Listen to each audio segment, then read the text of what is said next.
So welcome to this webinar at Bergen Global. Bergen Global is a common dissemination arena for Christian Michelsen Institute and the University of Bergen. My name is Lovise Aalen. I'm a senior researcher at CMI, Christian Michelsen Institute. Today, we're going to talk about a topic which I guess everybody has some kind of experience with, social media. We have a very good panel with us, with researchers who have done actual work on the use of and abuse of social media in very different contexts. As you probably have been following news recently, you have heard about the whistleblowers in Facebook about the claim that Facebook is contributing to polarization and violence in contexts like Myanmar and Ethiopia.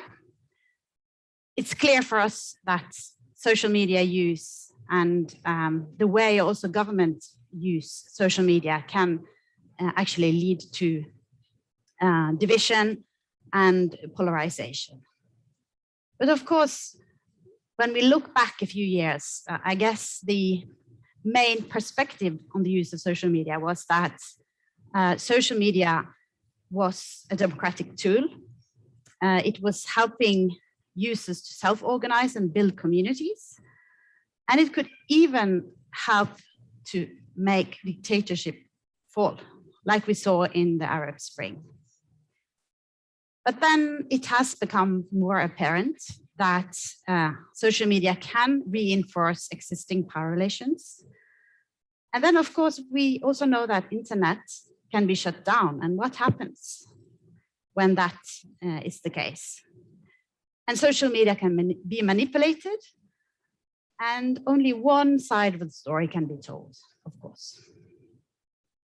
So today we have three different panelists, as I said. We have Lisa Garbe, who is a research fellow at Berlin Social Science Center. And she has worked on internet shutdowns, particularly in sub-Saharan Africa. Then we have David Herbert. You are an associate professor at the Department of Sociology here in Bergen.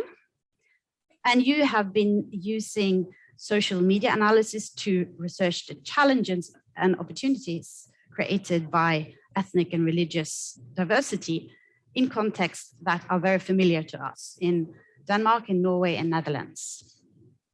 And then we have Marc Owen Jones, who is now in Qatar, in Doha. He is an assistant professor in Middle Eastern studies and also works with digital humanities at the Hamad bin Khalifa University in Doha.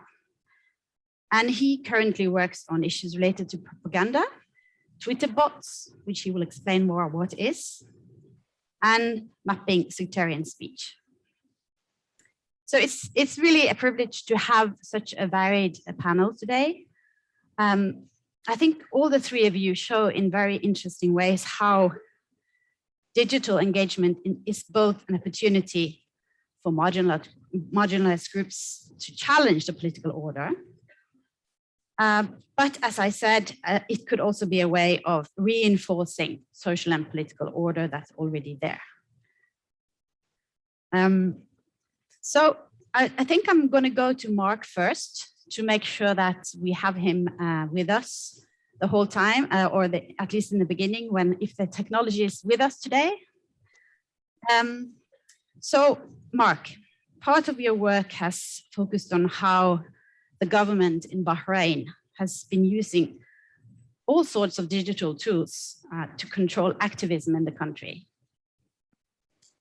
And I guess your studies, at least part of your studies, are supporting the more like the techno-dystopian view of social media in a way of using technology for surveillance, for control and coercion.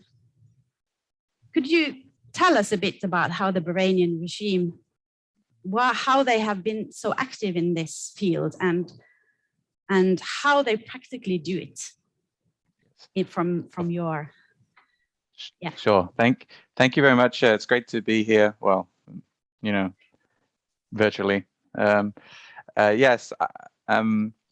So I think the Bahrain question is very interesting. Bahrain is small, but it's there's a high technological penetration rate, which means lots of people have mobile phones, and the infrastructure is quite sophisticated. So it makes an interesting case study for the use of technology because it's so pervasive in society. But I think, in 2011, there was the Bahrain Uprising, which followed on from the Egyptian Uprising. And again, as you mentioned earlier, this was at the time of, there was a lot of buzz about the emancipatory potential of technology, particularly social media platforms. And I like to think, and we've seen something similar with Clubhouse, this kind of almost buzz, this marketing PR, which is kind of abetted, I suppose, by the academic discourses on this, which was generally sort of positive about technology. It creates a kind of techno naivety. So what we saw in Bahrain was people using social media with a relative lack of caution in terms of protecting privacy, and also the facilities to protect privacy through things like Facebook didn't exist at the time to the extent they do now. So what you had was a situation where people in Bahrain who weren't even that political were getting very engaged in politics, whether it was just to go down to the Pearl Roundabout to see protesters or to talk about politics, right? And I think people let their guard down at this moment of hope. And what that meant is that people were putting out a lot of potentially sensitive information, or information that could be used as incriminating evidence by an authoritarian regime, which obviously the Bahrain government is. And what we saw very quickly, I started my PhD in 2011 in January, so the timing was quite something. And I saw very quickly how social media was kind of co-opted as a space of surveillance, and the techniques are different, and it depends again on the personality of the person. For example, if the Ministry of the Interior has a Twitter account, the Bahrain Ministry of Interior has a Twitter account on, it might be enough for someone to have their name mentioned at the Ministry of Interior's account saying, oh, this person is a traitor. And that person, might be like, okay, that's enough for me. I'm no longer tweeting about politics. So you already see a chilling effect. So I spoke to people for whom that was the case. But then you have this other level of what seems like state-aligned vigilantism. One of the most I suppose, virulent kind of problems that I noticed, or that became apparent, was people were taking screenshots of their friends, their colleagues, Facebook pages. Say if their friend had gone to the Pearl Roundabout, just out of curiosity, they would take their photo, screenshot it, and put it on Twitter and say, this person is a traitor, they need to be arrested. And very soon you had one account set up that quickly gained tens of thousands of foreign followers that would then take these photos, put the phone numbers of the people involved in the photos on their address, and then sort of put them on this kind of traitors register. And soon this person became a reporting mechanism. So those who supported the government would then message this person with information about traitors, and then he would broadcast them online. So then it became a way of disseminating, essentially what the government's hit list of potential dissidents. So, you have this kind of fuzzy area between what looks like state-aligned vigilantism and otherwise is one example. And so really the state has benefited from the use of social media to kind of extend its surveillance apparatus. And that's, that's just a few examples of sort of slightly more informal mechanisms. Of course, I'll just give one more example. But I think most people here are aware of Pegasus spyware, the spyware made by NSO Group, an Israeli company, that once it can infect your phone, it can access your camera, you'll basically kind of take over your whole device and take any information you put through that device and read it. And this is an intrusive form of spyware, but this type of spyware was actually quite common in Bahrain in 2011. It wasn't Pegasus then, it was Finfisher, which was made by a European company called Gamma International. So activists were being targeted by this spyware. They were having their phones hacked, and this was Bahraini activists even who lived abroad. So the Bahrain government showed that they were very kind of active early on in the Arab uprisings and co-opting and using technology as a form of surveillance. And I think it's very interesting to see that very quickly people certainly in Bahrain, I mean, I could generalize this more, but let's just focus on Bahrain, became suspicious about technology. And one of the important things in any social movement is trust. In order to build solidarity and networks of resistance, you need to trust others to form strong networks. And very soon you notice that the trust that people were maintaining between people that they'd recently met kind of eviscerated. And it soon became very clear that people wouldn't just follow someone that they didn't know. And even the laws have caught up now. So for example, in Bahrain, if you follow someone who's considered an enemy of the state, that even following them on Twitter can be like a sufficient requirement for you to be arrested. So really, in a 10-year time period, we've seen the transformation in how people perceive social media as an emancipatory tool. I'll leave it there for now. And thanks a lot. But there is also a question about how representative Bahrain is for similar regime.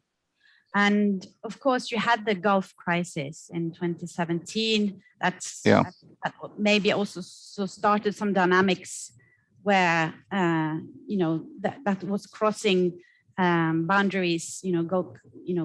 Actors in neighboring countries, having activities that was aiming at targeting users of social media, also in Qatar, in Doha.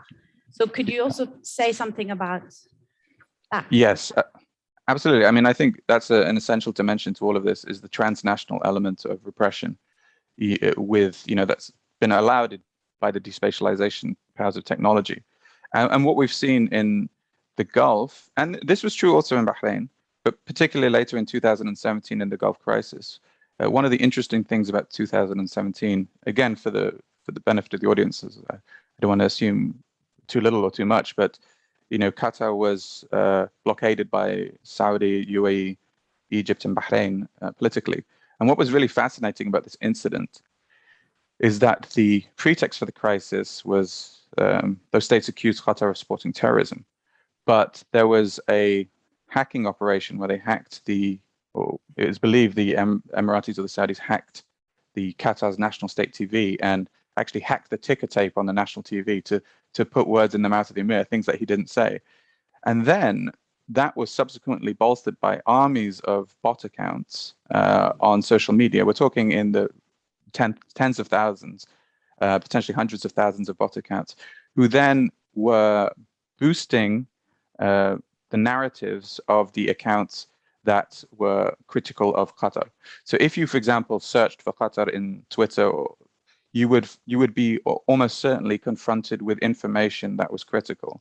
So this was interesting because this showed a way of trying to dominate the information space whilst also launching this strategic political blockade. So what it shows as well, I mean, I always think of, if you think of media and the politics of pretext, in the Vietnam War, you had the Gulf of Tonkin, you had the Iraq War, it was WMD. Most of these sort of pretexts about a certain transgression committed by a particular person have to be broadcast through traditional media or the media of the time. So WMD was in the newspaper, it was on television. What was interesting about the Qatar crisis is that it was one of the sort of first times where we've seen this politics of pretext launched on social media to such a large degree. And the tentacles of this are deep, the people behind it, it's not always clear. There's PR companies involved, reputation management firms from all around, from different countries, including Washington and the UK. There's a lot that we don't know about these operations, but we can empirically prove that they exist.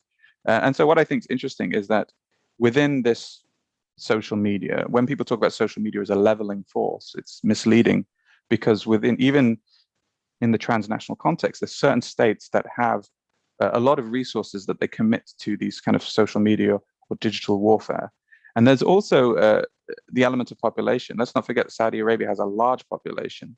It has high technological penetration rates.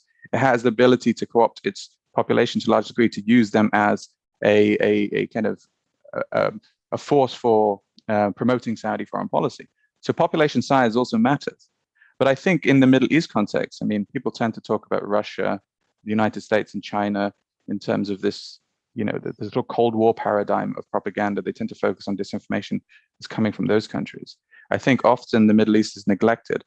And even if you look empirically at Twitter takedown. So Twitter publish, it's not comprehensive, but they publish the accounts that they believe are connected to state information operations.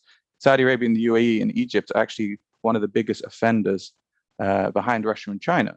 So we have to actually consider the Middle East in this. And just as an aside, let's not forget the ambitions here. Like China, there's currently a court case in the US where Saudi moles infiltrated Twitter, and the US, the FBI, had a case against them because they essentially accused them of infiltrating Twitter and taking sensitive information, personal information about Saudi activists back to Saudi and potentially giving that information to Saudi authorities.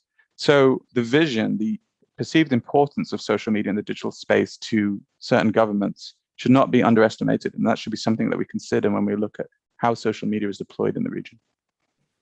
Thanks a lot. It is so fascinating, but also extremely scary. Very scary. Yes, that's really true. So I think we're going to move to the African continent, Lisa.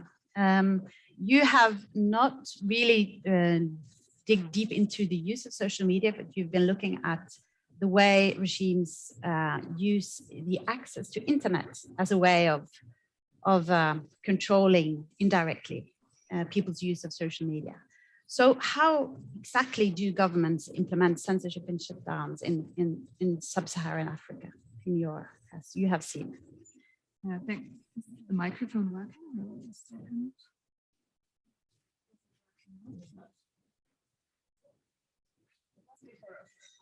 Notice. So it's working now. Yeah, perfect.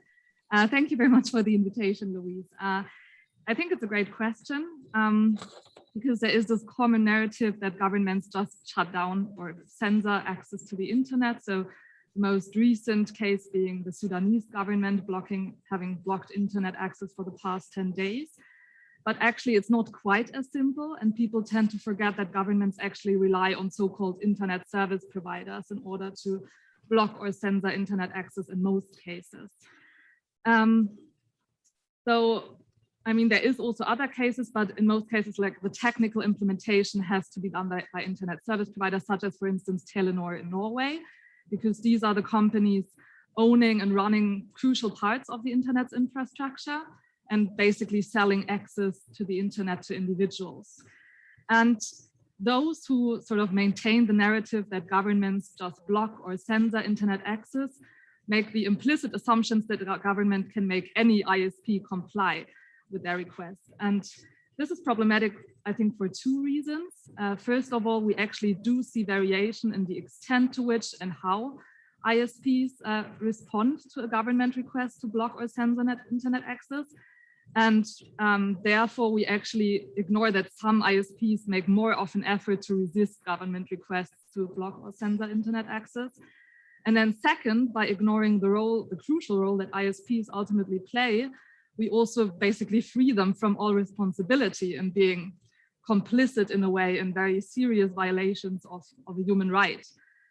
So I think that's very important to consider. And then, I mean, technically speaking, there's different ways in which ISPs can block or censor internet access. One of them is like what is called routing manipulation. It's basically defining a block of IP addresses from all of the customers. An ISP does not want to have access to the internet anymore, and they simply ban those IP addresses from getting access. So that's a very brute way of disconnecting people from the internet, because it basically means that they cannot access any service anymore. Whereas the more common way to go about this is to use IP blocking, which means that you define certain IP addresses from websites that you would like to block. And this is something we very often see for social media. And here again, I mean, speaking from experience, I think it has changed in the last couple of years, but in the very beginning, governments were quite unspecific in what they wanted to block. So they often reached out to ISPs saying, yeah, you should block access to social media, not defining what they actually mean by social media. So it was ultimately up to the individual ISPs to decide what social media is. And that's also why we saw quite some variation in the extent to which ISPs blocked or censored internet access. But have you seen any pattern are there any particular events or processes or like elections or when this is happening, or? I mean, very often we see censorship or blocking of internet access during periods of political contention, such as elections. I've been very closely following the case of Uganda, where internet access was blocked during both of the last elections, basically. And we also see censorship or blocking very often during major protests, such as it is the case in Sudan. And I mean, the intentions might be slightly different. If you think of the case of Sudan, I think one of the reasons also why internet is fully blocked is to hide what the military is currently doing, like hide the way in which they kill people on the streets. I mean, it's because it prevents people also from recording what is going on and sharing in time information from the streets. If you think about election, I think here the motivation might be slightly different. It might be to prevent people from confronting electoral malpractice. So I know that in the case of Uganda, for instance, activists and also opposition politicians meant to use social media to record fraud or even to independently tally the election results and then gather information from places all over the country. And that's, yeah, it basically prevented them from doing so. So how do governments use social media to monitor civil society? Because that's also one of the things that you've been looking into, and how, and then also there is also the question about whether that actually can help regimes to sort of stay in power, or do you have any? Yeah, I mean, there's both sides to the coin. On the one hand, as I just said, it helps opposition supporters, it helps activists, it helps normal citizens to share information, to organize protests, as is the case in Sudan. On the other hand, it also gives the government information about the sentiment in a country.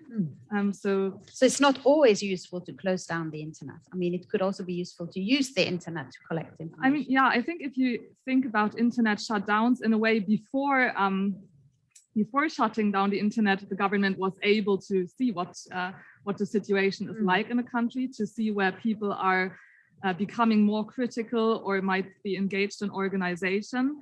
And that might also have informed their decision to then censoring or shutting down the internet. I mean, what I found in the case of Uganda is that we saw more electoral violence in districts in which there are more opposition supporters with better internet access. And it, well, makes me suspicious if that basically informed the government that these are the areas where opposition supporters are active, using information from social media. Yeah. So it seems like it would be interesting to know more about whether also African governments are using sophisticated tools as they use in the Middle East. I don't know if we know that, but I guess that will be a task for future research, to know about the use of bots and the use of engineering accounts and all these kind of hashtag campaigns. I guess you can see tendencies, and I've been following the war in Ethiopia, and there you have seen both sides using social media very efficiently. But then I am not sure about the kind of technical sophistication behind. That would be interesting to know. So David, you have been doing research in slightly more peaceful, less repressive contexts, and that is in Western Europe, in culturally diverse communities, in Norway, in Denmark, and in the Netherlands. And then I wonder if I mean, the mechanisms probably are quite different in this context, but do you see any parallels in your work to what we have now discussed in the Middle East and Africa on the use of social media? And I particularly think about your work on, for example, on Muslim converts in Denmark, for example. What are the implications of social media use in contexts where you have social division? Yeah, so I think I should say first of all that the study that we did had a very different, kind of focus to the studies that we discussed in Africa and the Middle East, in that we weren't interested in politics, we were interested in social relations between people. We weren't interested in what the state was doing. We didn't look at that.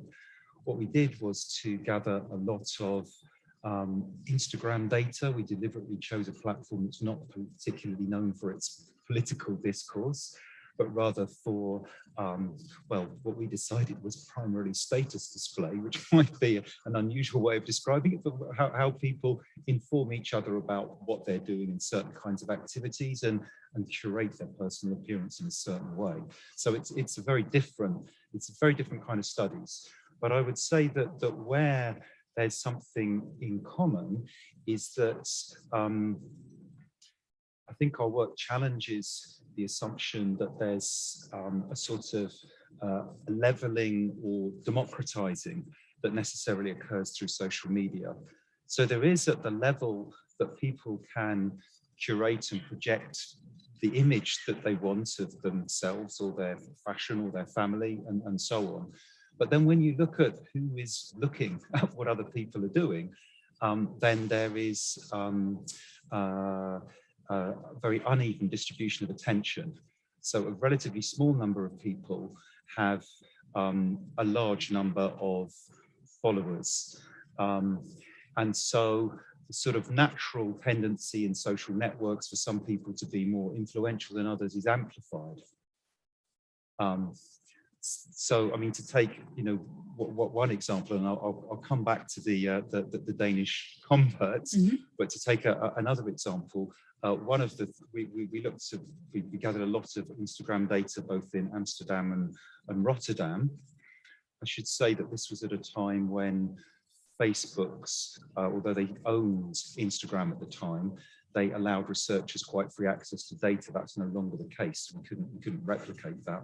So there's kind of maybe a bit of a security or at least a monetization issue, management of data for research. But we found that some of the most followed accounts in Rotterdam, for example, were not of Dutch celebrities, but rather of women who sold hijabi fashion, so headscarf women. And their networks were not primarily in the Netherlands, but rather their followers were in other centres with large Muslim populations around the world. And they had, some of them 750,000 followers, those kind of really large numbers. So that was a kind of, in terms of the attention, but the attention was transnational, it wasn't national.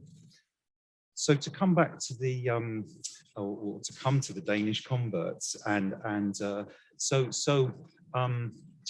of the things that we know generally from social media is that if you're putting yourself out there and you have a controversial position, you're likely to get blowback, right? You're likely to get abuse because, people can often, that there's not the same control that there is on mass media.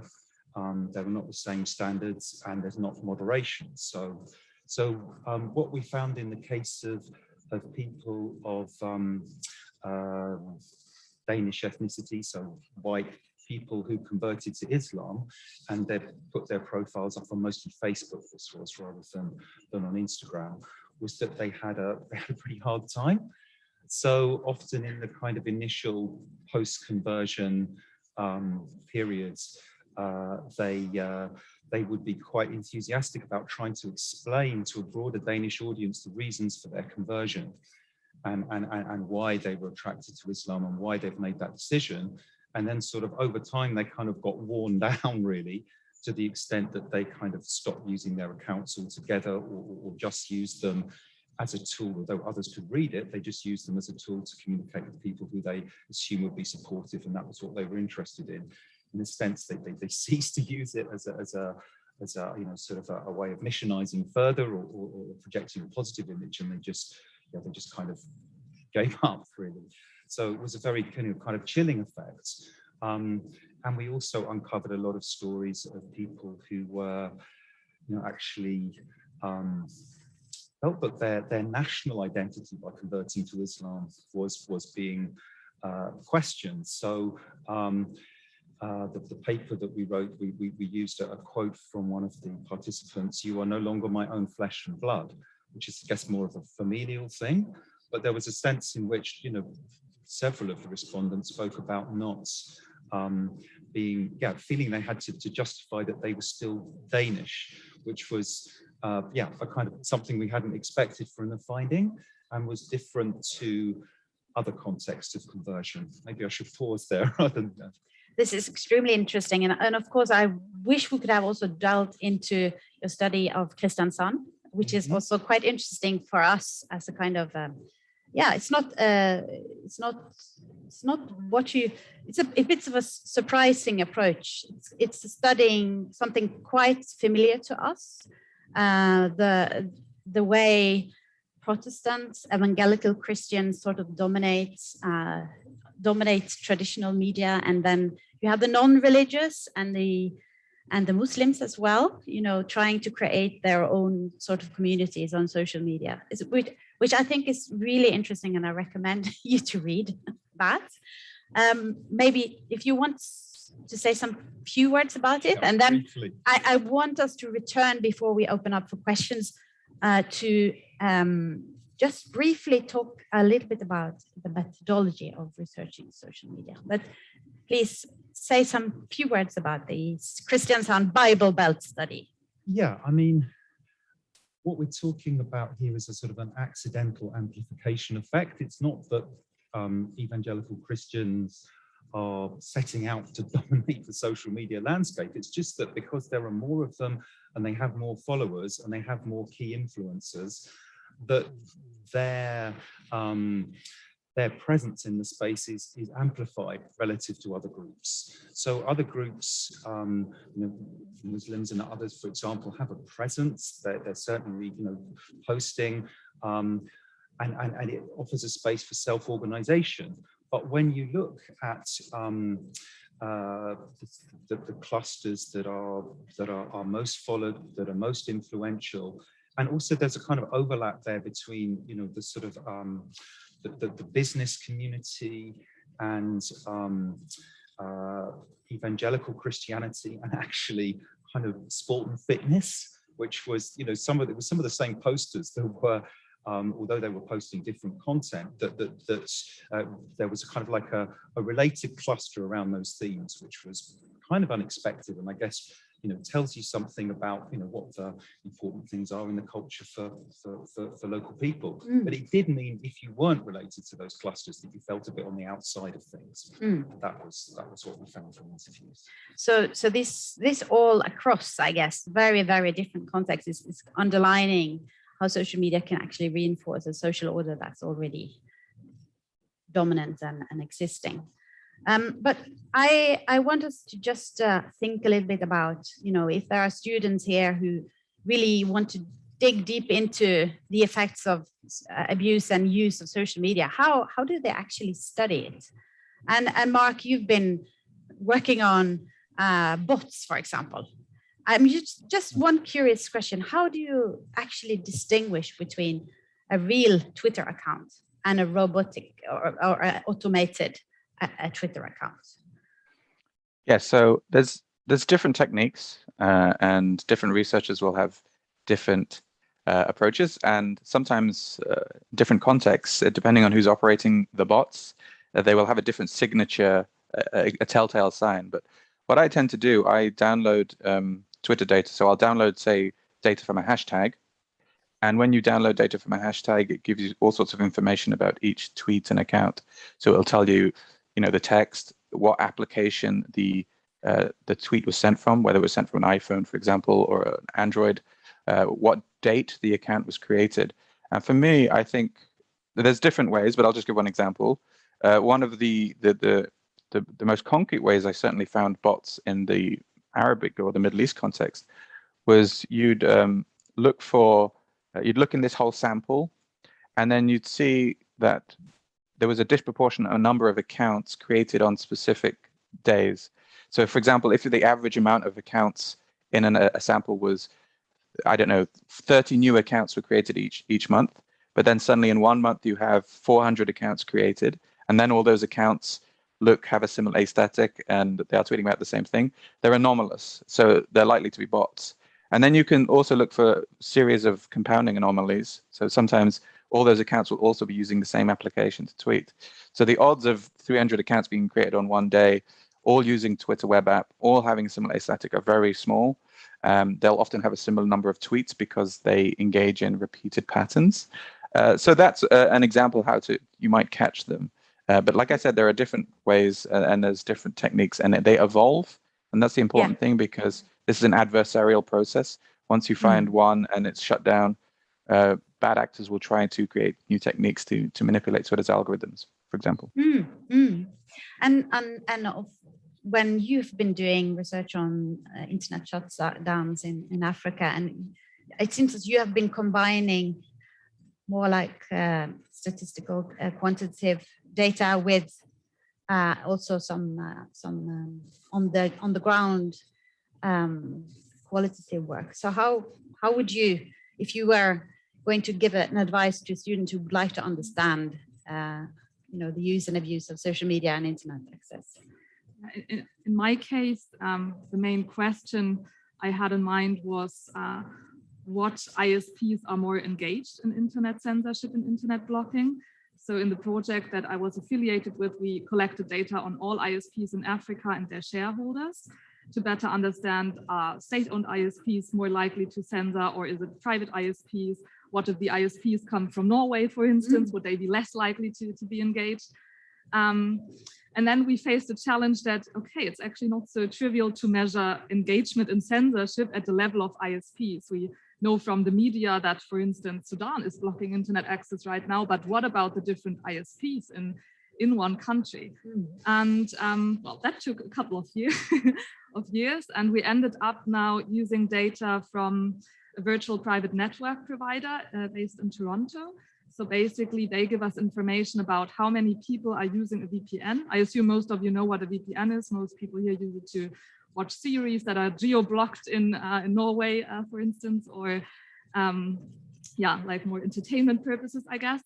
But it basically helps you circumvent censorship as well. And we know for each ISP how many people are using VPN through that ISP in African countries. And so we see if there's a common, a sudden spike in VPN use that would make us infer that something is going on in terms of censorship. And now a lot more people use VPN probably to circumvent that censorship.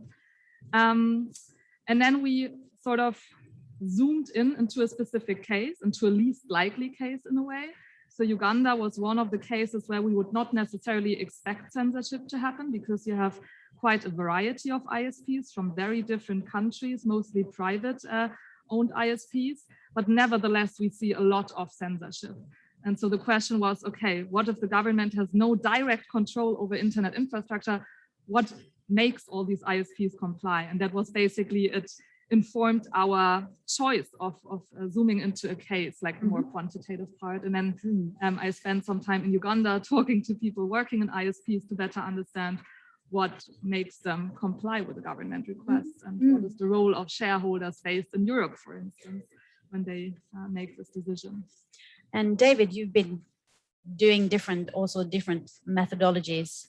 And then if you can explain to us how, for example, digital ethnography can be used, and how you've been using that in your work previously. Yeah, well, digital ethnography would be using ethnographic methods. So essentially any observation of what, so you could just go on to a website, or follow a blog, or go to a chat room and participate, or join a Facebook group and participate in that. So that's hanging around and being a participant. And then there are also ethics about, well, how much you say who you are, and all of those kinds of things. And then there's kind of slightly more technical end, where if you want to look at patterns of how users relate to one another, Then if you're not super technical, you can use something like NodeXL, which is from a US-based non-profit foundation. It attaches to an Excel spreadsheet, and then you can download. Well, Twitter is a good platform. They're very accessible. They open to researchers using their data, so you can download a lot of Twitter data, but also Facebook group data, and then you can that tool will help you to perform network analysis. So you can identify who the kind of key users are, and then if you want to contact them, you can, to find out what they think about their usage. Or you can just look at patterns in the data in the way that Marc's identified with the metadata for Twitter. Yeah. So I guess the conclusion would be that it really, there are many ways of researching this, and it is really a good opportunity to work across disciplines and methods. So I'm really grateful for your contributions. And but before we end, I would like to give the opportunity to the audience to ask questions, both online and here today in Bergen Global. So please, are there questions? So,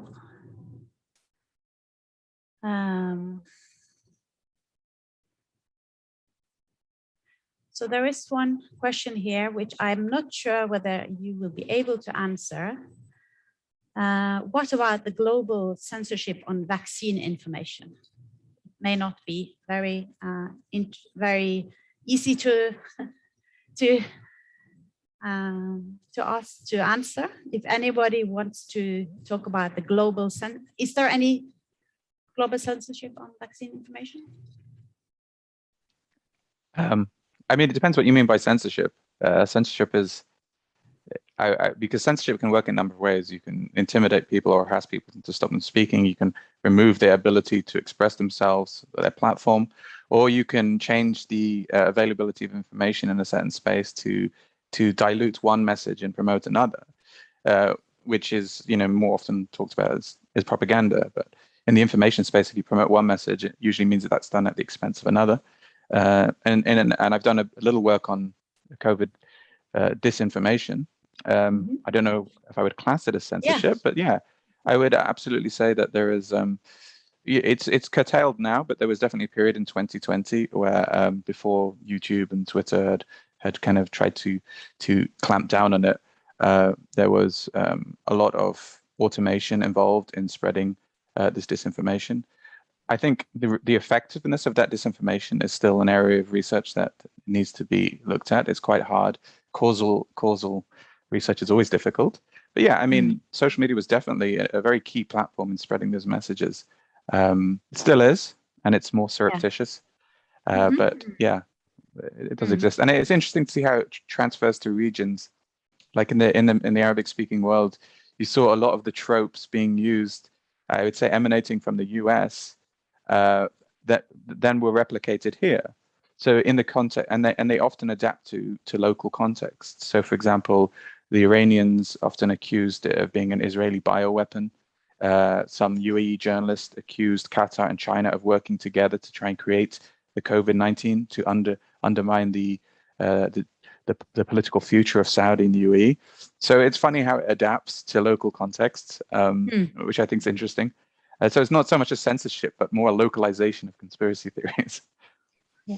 Maybe one addition to that, at least for Africa, I know that misinformation about COVID has been a big issue, also very context specific in many ways. And I think one thing that we learned from it is that the big content providers like Facebook and Twitter were not able to regulate it properly. I mean, they spent most of their money and efforts to regulate content in the global north, but they don't have the capacity to regulate content in different languages. And we have so many languages in African countries, for instance. And it really showed that they failed in tackling this issue, especially during the pandemic. Say something? So then we have a question at the back there in the... Need a microphone. Yes, I will hold it close. Thank you so much for giving us a somewhat dystopian part of the picture. I'm thinking about the case of Gambia back in 2016, where there was a successful overthrow of a long-time dictator, and the social media campaign Gambia has decided was a big part of that. Well, one of several key factors. So I was just wondering, from this forefront of research on social media now, do you see any positive signs? Maybe this is your field, Lisa. I mean, I want to reiterate what Marc just said, that it's very difficult to make causal claims. It's very difficult to say, okay, it's the use of social media that ultimately has an effect on toppling a government or making a big change. I think the Arab Spring was a prime example where scholars were very divided over the impact it actually had. Some said it was decisive in giving people more opportunities to communicate, to organize, and so on. And some said, well, it was a tool, but I mean, in the first place, you need people to care, you need people to be willing to get engaged, right? And so I think, I mean, to some extent, yes, it can be a fruitful tool that can be organized in positive ways as well. Mm.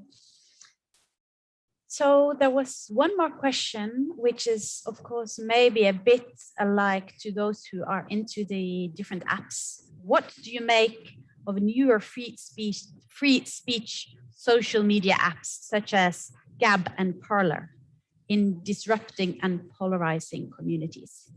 I do not know what they are, but maybe you do. Anyone? Are you asking me? All right. Yeah. Well, that's it's weird. I feel so removed from everything. Yeah. I mean, for Gab and Parler, I think the term free speech has been instrumentalized to a large extent. What are they? Can you just explain to me? Okay. So Gab and Parler in particular functions very much like Twitter, except instead of blue, it's red, which politically is symbolic as well because it's generally a right-wing app. But Parler attracted a lot of new users when it was seen that Twitter was accused basically of having a liberal bias. And so what happened was a lot of people on the right, especially in the US, moved over to Parler. So Parler is known really as a space now for a lot of right-wing or Republicans. So I think it largely functions as an echo chamber for those opinions. And I think in terms of free speech, I mean, free speech with people you agree with is a kind of a trite point. But I also think free speech, I mean, the question says, free speech, social media apps. Free speech has been instrumentalized, I think, particularly by the right as a means of trying to attack any form of criticism of traditional political structures. And I think it's become a problematic term. But that's all I say. I think those apps are just echo chambers now. It's siloing out the politics in terms of app, Mm-hmm. Anyone else who would like to say something about that? I agree with Marc. I think, as you said, free speech is such a sort of instrumentalized in this way. And actually, I think we should not forget that those platforms have a responsibility to some extent to moderate content, right? Which is also problematic because what is free speech? It also depends on the legislation of a country. So there is no global way on how to tackle misinformation or fake news and so on. So if there are no more questions from, oh yes, Sumaya, CMI colleague. Hi, thank you so much for the discussion, especially around the Israeli spyware, Pegasus, because it is a very big thing in India also, where quite recently, like a couple of years back, many activists were spied on by this particular spyware. And then there was a huge debate about where does the onus lie, like who really is responsible for this? Is it the Israeli software, spyware, or whether WhatsApp, which is primarily owned by Facebook, and all of that. And I also think that there is a techno-legal question there that, exactly where does the responsibility of misinformation or abuse of social media lie when, it's happening through various economic platforms? And the other thing that I wanted to probably I'm thinking out loud here was around the methodology thing, and also because as an anthropologist, I think about digital ethnography and other things, but also to think about these questions in terms of history of social media. And there, I think that sometimes, talking about these social media platforms as democratic tools can be slightly problematic, because I mean, as we know that there is a whole history of how the whole idea of dissemination of knowledge and data collection, all of that was probably like a post-war political attempt by superpowers to capture the global political economy and the market in general. And so I think methodologically speaking, there perhaps is also a way of looking at the historical forces that came together, that put together social media to make it what it is today, which probably then would require us to move aside from binaries like abuse and use and democracy and non-democratic tools, and more like what were these historical forces, perhaps. Thank you, Samaya. Would anyone like to address the first part of the question about where is the responsibility lying? I mean, when it comes to NSO Group, which is an Israeli company, they often claim that they would not sell their software to governments with severe human rights violations. But empirically, we see that this is exactly what happens. I mean, some of the most authoritarian regimes in the world basically use NSO spyware.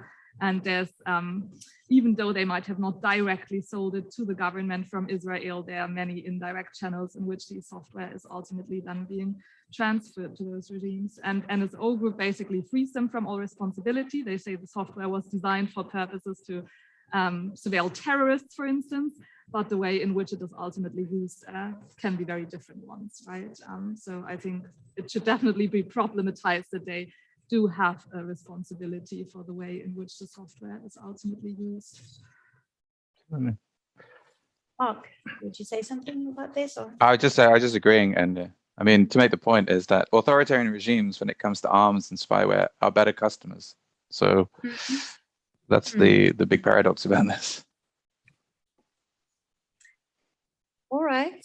So I guess we've been really, we have been, I'm not hoping that we are not ending this with totally pessimistic dystopian views about social media. I mean, we are sitting here today and we have a chance of talking across distances that's facilitated by digital technology. So in a way, it's it's a good thing, but it's really all the different approaches that you've been talking about today is showing us that we really need to do more research to understand better what the implications of social media use is, and also other digital tools. Yes, so I think thank you everybody for coming, and thanks Marc, thanks David and Lisa for giving us these very interesting insights. Thank you very much. See you later, Marc. Yeah, stand about.